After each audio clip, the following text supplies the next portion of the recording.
Hallo zusammen, willkommen bei Sohalt. Ich möchte heute über das Wimpernlifting zu Hause sprechen, wie man das selber machen kann, welche Fehler du unbedingt vermeiden sollst, denn ich habe es am eigenen Leib erfahren und wie man das Ganze dann richtig gestaltet. Gleichzeitig habe ich noch einen Rabattcode für dich und viel Spaß jetzt dabei.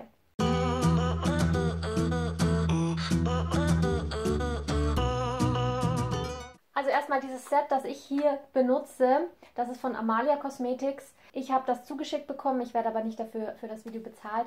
Ich habe diese Firma bei Instagram entdecken und angeschrieben, weil ich so begeistert war von dem Ergebnis, von dem, was sie auf ihrem eigenen Kanal zeigen, was andere Personen für Ergebnisse erzielt haben. Ich habe auch einen Rabattcode für euch erhalten. Mit So20 spart ihr ganze 20% auf eure nächste Bestellung. Und gleichzeitig haben sie jetzt noch einen Lockdown-Rabatt von 30%. Also wenn du jetzt noch während dem Lockdown bestellst, dann sparst du immens viel Geld.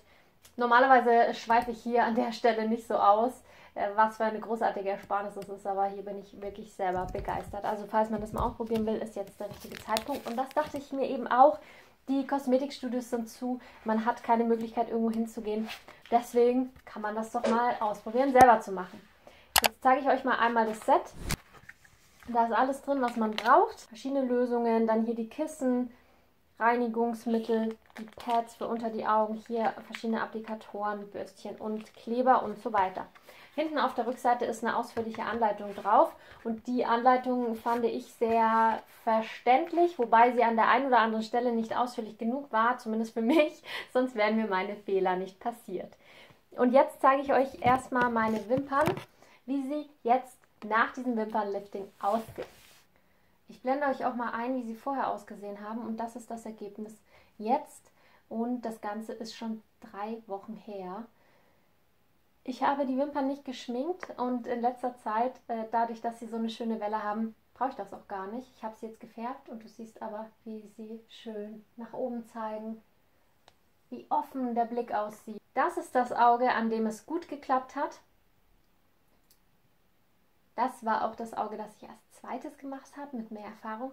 Und hier am rechten Auge ist mir einiges schief gegangen. Aber das finde ich jetzt auch sehr interessant, eben einfach auch darüber zu sprechen, was schief gehen kann. Es ist nichts Schlimmes und man kann es auch sehr, sehr einfach vermeiden. Also das, was dir am Ende dann das Lifting beschert, sind die Wimpernkissen, die du mit dem Kleber da befestigst am Auge. Das ist das A und O, dass dieses Kissen richtig sitzt. Hier gibt es auch verschiedene Größen und das ist schon mal die erste Hürde, hier das Kissen rauszusuchen mit der richtigen Größe. War mein Problem auch tatsächlich. Ich zeige euch das mal hier parallel. Es gibt hier verschiedene Größen und zwar reichen die Größen von S über M, M1, M2 bis L. Ich habe dann gedacht, ja, Wahnsinn, dann nehme ich doch L, weil ich möchte ja schließlich den besten Wimpernschwung haben. Darum geht es aber nicht bei der Größe. Nicht die Größe ist verantwortlich für das beste Ergebnis. Es heißt nicht automatisch, je größer, desto besser. Verantwortlich dafür, welche Größe du wählen sollst, ist deine Wimpernlänge tatsächlich. Je länger deine Wimpern sind, desto größer darf das Kissen sein, das du anwendest. Da habe ich mich auch erst nachträglich ein bisschen mehr damit beschäftigt und das war mein erster Fehler, dass ich das Kissen L genommen habe, obwohl Kissen L zu groß ist für meine Wimpern. Also das heißt, die Regel lautet, die Wimpern, wenn sie hochgezogen werden, müssen 3/4 von diesem Kissen bedecken. Wenn das weniger ist, dann ist das Kissen zu groß. Um die Größe zu messen, kann man das Kissen einmal tatsächlich einfach so anlegen, also ohne Kleber erstmal und dann mit dem Bürstchen die Wimpern hochziehen und erstmal prüfen, wie weit kommen sie. Und da seht ihr bei mir, das Kissen L ist zu groß. Ein weiteres Problem, das bei mir entstanden ist, ist durch diese Klebepads entstanden. Die werden so unter dem Auge angeklebt, also damit keine von diesen Flüssigkeiten unten auf die Haut tropfen kann. Das ist bei mir auch gar nicht passiert, aber wenn es passiert, dann ist es halt blöd für die Haut. So, dann klebt man die hier an. Meine Augen neigen dazu, sehr schnell zu tränen. Diese Pads habe ich hier ganz eng angeklebt und die haben von unten auf mein Lid gedrückt.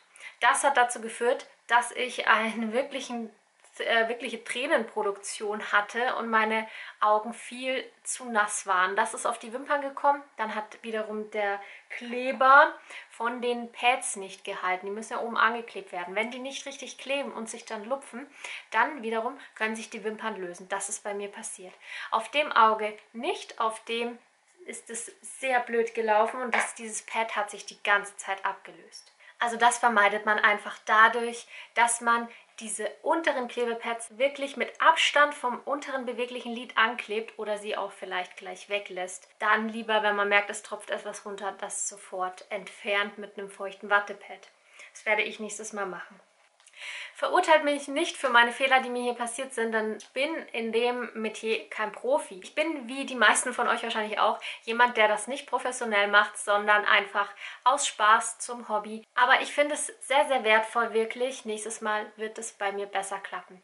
Nichtsdestotrotz, dass mir diese Fehler passiert sind, habe ich ja schon zu Anfangs gesagt, finde ich mein Wimpernergebnis wunderschön. So jetzt auch hier ungeschminkt in dem Video macht mir das überhaupt nichts. Dadurch, dass sie gefärbt sind, sieht es einfach toll und natürlich und fantastisch aus.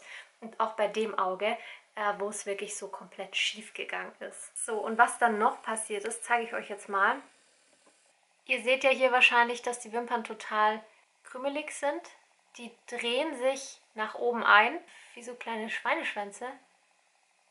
Die haben auch so eine Zickzack-Bewegung drin, das ist überhaupt nicht schön. Bei dem Auge hat es sehr, sehr gut geklappt, weil sich hier eben das Kissen, das dann hier so klebt, hier hat es gut geklebt und da durch verschiedene Faktoren eben nicht. Hat sich dann so ein bisschen abgelupft, so. Und was ich dann gemacht habe, ist, ich habe den Vorgang einfach wiederholt, habe das wieder abgenommen, nochmal draufgesetzt, nochmal die Dauerwellenflüssigkeit aufgetragen. Das Ganze habe ich 3-mal gemacht. Jo, das war nicht besonders gut für die Wimpern. Was dann auch passiert ist, ist, dass meine Haut immens gereizt war. Wenn man dann das Pad kleben hat, dann trägt man zuerst die Dauerwellenflüssigkeit auf, oder Dauerwellenlotion heißt es. Und die trägt man dann mit diesem kleinen, dünnen Bürstchen auf, das so ein bisschen nach Wattepad aussieht. Und dabei kann man auch so einiges falsch machen und das zeige ich euch jetzt. Wenn das hier das Pad ist, das auf deinen Augen klebt, dann hast du die Wimpern hier hochgezogen. Die müssen ganz exakt nebeneinander liegen und straff hier drauf liegen, mit dem Kleber fixiert. Dabei hatte ich auch meine Schwierigkeiten. Plan dir da unbedingt genug Zeit ein. Das dauert, bis die gut liegen. Das dauert wirklich lang. Also 2 bis 3 Stunden für die allererste Wimpernwelle halte ich für realistisch. Dafür hält das Ergebnis auch einige Wochen und ja, kostet halt wirklich nur einen winzigen Bruchteil wie im Kosmetikstudio. Umgerechnet hier in diesem Set 5 € je Anwendung und mit dem Rabatt noch weniger.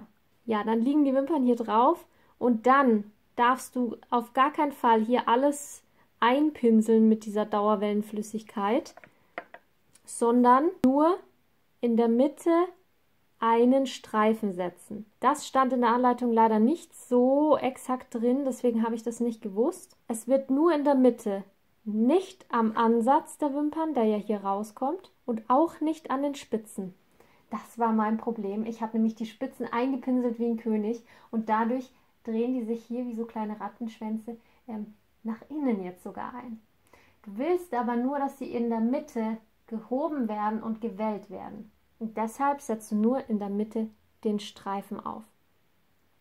Dieser Streifen mit der Dauerwellenflüssigkeit und auch mit den anderen Flüssigkeiten muss dick sein. Weg vom Haaransatz, das auf jeden Fall mit Abstand, aber es muss sehr viel Flüssigkeit auf diesem Streifen sein. Die muss weiß aussehen, nicht durchsichtig, damit das auch richtig schön in die Wimpern einziehen kann.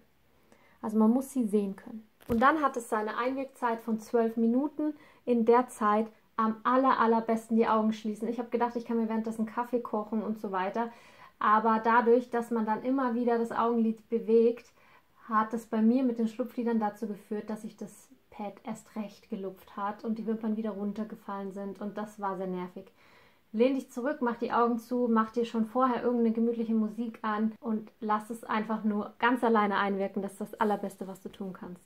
So, ich habe das Pad jetzt nicht angeklebt, sondern wieder nur hingelegt. Das ist jetzt Größe M2. Die passt bei mir besser. Ja, okay, das ist auch das falsche Auge, weil die Wimpern sind so eingedreht, dass man sie gar nicht wirklich anlangen oder erwischen kann.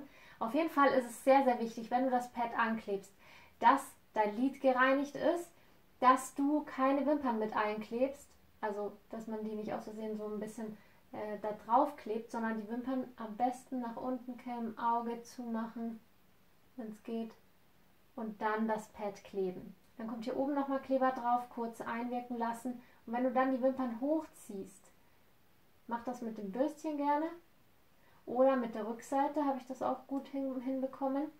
Dann wirklich schön straff ziehen. Das kann ich dir nochmal zeigen. Ich kann nochmal ein ausführliches Tutorial drehen, wo ich das dann nochmal mitmache. Auf jeden Fall müssen sie ganz straff auf dem Pad nach oben liegen, wie wenn sie nach oben gezogen werden. Schön straff. Es darf hier unten, wo das Pad, also quasi am Anfang des Pads, nicht locker sein. Achte auch darauf, dass du alle erwischt, also dass keine unterm Pad sind oder dass keine hier vorne übrig bleiben oder hinten übrig bleiben, sondern du willst sie wirklich alle erwischen. Ein weiteres Problem bei mir sind meine Schlupflider. Denn wenn ich das Pad, also wenn ich die Lider zumache und das Pad hier klebe, dann muss ich sehr, sehr genau darauf achten, dass ich dieses Oberlid, das hier quasi so ein bisschen überlappt, dass ich das nicht einklemme. Denn in dem Moment, wo ich dann mein Lid bewege, auf und zu, bewegt sich dieses Pad mit und klebt ja auch oben an diesem ja, Schlupflid, an diesem Überlappungslid hier oben drauf und lupft sich dann in dem Moment. Also nächstes Mal, das habe ich für mich jetzt gelernt und entschieden, durch meine Schlupflider werde ich das Ganze, ich werde es ja selber auftragen und ich habe dabei auch keine Hilfe, meinen Mann brauche ich dafür nicht fragen, der kriegt die Krise, sondern ich stelle mir den Spiegel frontal hin und gucke so, lasse quasi das Lid gespannt und ich arbeite nur so durchgehend. Dann habe ich nämlich keine Gefahr, dass diese Lider sich überlappen oder bewegen und mir das Kissen lupfen. Dann kann ich so das aufkleben, so die Wimpern hochnehmen und dann mich direkt zurücklehnen zur Einwirkzeit und es so einwirken lassen. Es kann auch sehr entspannend sein, wenn man sich schöne Musik anmacht und das Ganze auch ein bisschen als Wellness-Auszeit sieht. Das ist ein ganz großer Tipp, dass ihr die Lider so wenig wie möglich bewegt. Ja, und nach der ersten Einwirkzeit kommt der Fixator, der kommt auch nochmal in so einem Streifen drauf, genau identisch, wie ich es vorhin erklärt habe. Auch so, dass man die Flüssigkeit sieht, also die Farbe, dass es sichtbar ist. Und dann 12 Minuten einwirken und dann abnehmen und dann hat man es auch schon geschafft. Dann ganz wichtig, unbedingt sehr gründlich abreinigen. Dafür gibt es ja auch diese Bürstchen. Es dürfen keine Rückstände bleiben, nicht dass sich das entzündet oder so. Und vor allen Dingen darf nichts auf der Haut zurückbleiben. Ich hatte ja gesagt, ein ganz großer Fehler von mir war, dass ich wirklich vom Ansatz der Wimpern bis in die Spitzen die Dauerwellenflüssigkeit gebracht habe. Ganz, ganz großer Fehler. Und vielleicht verteufeln mich jetzt hier auch einige und springen schon zu Hause im Dreieck und ich werde bestimmt ganz viel Shitstorm in den Kommentaren bekommen. Aber so ist das halt nun mal, wenn man sich da nicht so gut auskennt und es nicht so eindeutig in der Anleitung drin steht. Deswegen sage ich es euch auch und ich hoffe, dass ihr das vor eurer ersten Anwendung auf jeden Fall anschaut. Wenn man nämlich an dem Ansatz diese Flüssigkeit hinbringt und es einwirken lässt und so und wie bei mir sehr empfindliche Haut hat, dann kann die Haut hier am Wimpernansatz sehr stark gereizt werden, was bei mir dann auch so war.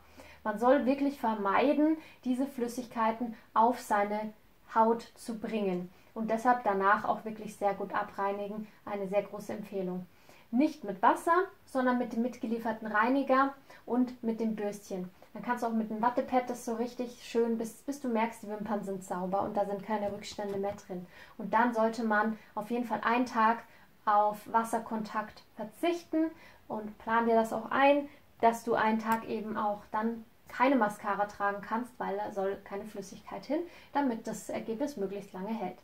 Dadurch, dass ich beim Abnehmen aber schon gemerkt habe, dass auf dem Auge etwas gehörig schief gelaufen ist, habe ich sofort mit Wasser gewaschen, weil ich mir dachte, okay, dann ist es hier schneller wieder vorbei, die Wirkung, und dann kann ich das schneller wiederholen und ein sehr, sehr schönes Ergebnis dann erzielen. Es hält trotzdem bombenfest, also wie gesagt, jetzt schon 3 Wochen und ich rechne damit, dass es sieht noch aus wie am ersten Tag, also es wird hundertprozentig noch weitere 2 bis 3 Wochen halten.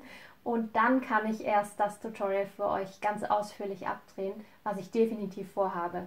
Auf jeden Fall wollte ich euch aber schon mal meinen Rabattcode geben und auf diesen Lockdown-Rabatt von Amalia Cosmetics hinweisen, weil der bleibt ja nicht ewig bestehen. Jetzt zeige ich dir noch, wie das Ganze mit Mascara aussieht, denn das ist wirklich fantastisch. Also auf der Seite, wo sich die so eingecremet haben, da wirst du jetzt gleich sehen, dass es am Anfang ziemlich grausam aussieht, fast schon. Ich tusche jetzt gerne von oben und ziehe sie nach unten, dann werden sie schon mal wieder etwas gerade.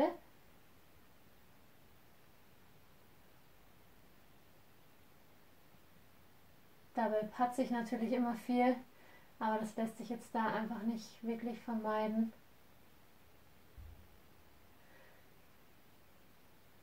So, und wenn dann schon mal Tusche drauf ist, dann korrigiere ich das Ganze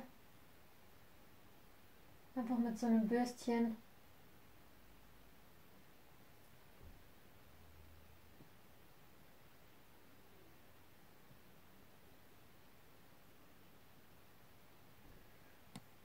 Und so siehst du, kann ich die Wimpern tatsächlich gerade ziehen.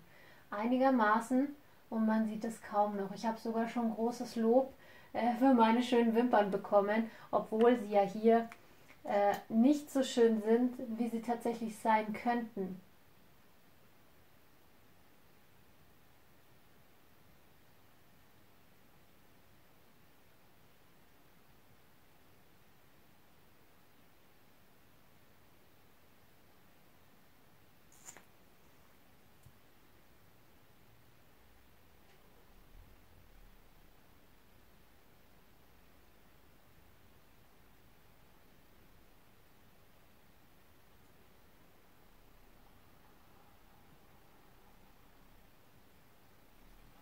Die andere Seite, die geht wesentlich einfacher. Hier sind die Wimpern perfekt geworden.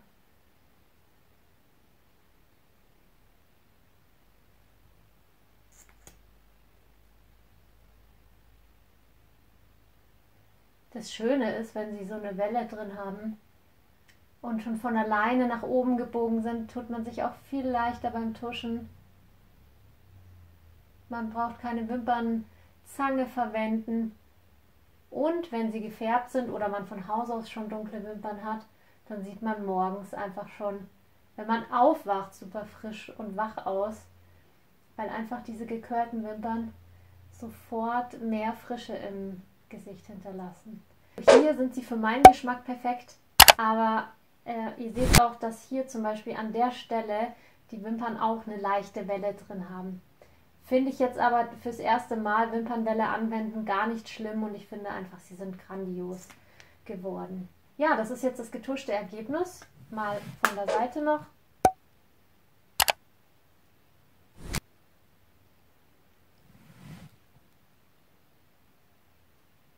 Sagt mir mal gerne auch eure Meinung dazu. Ich weiß, ich habe auch schon gesagt, es wird bestimmt viel Diskussionsbedarf geben und es wird bestimmt viele Leute geben, die mit meiner Art und Weise, wie ich das Ergebnis jetzt hier erreicht habe, gar nicht zufrieden sind. Das ist aber völlig okay. Schreibt es trotzdem gerne. Wenn ihr noch mehr Verbesserungsvorschläge habt, schreibt sie gerne. Und es würde mich auch interessieren, was ihr für Erfahrungen mit der Wimpernwelle zu Hause gemacht habt. Mein Rabattcode SO20 für 20% Rabatt bei Amalia Cosmetics schreibe ich euch natürlich auch nochmal in die Infobox zusammen mit dem Link.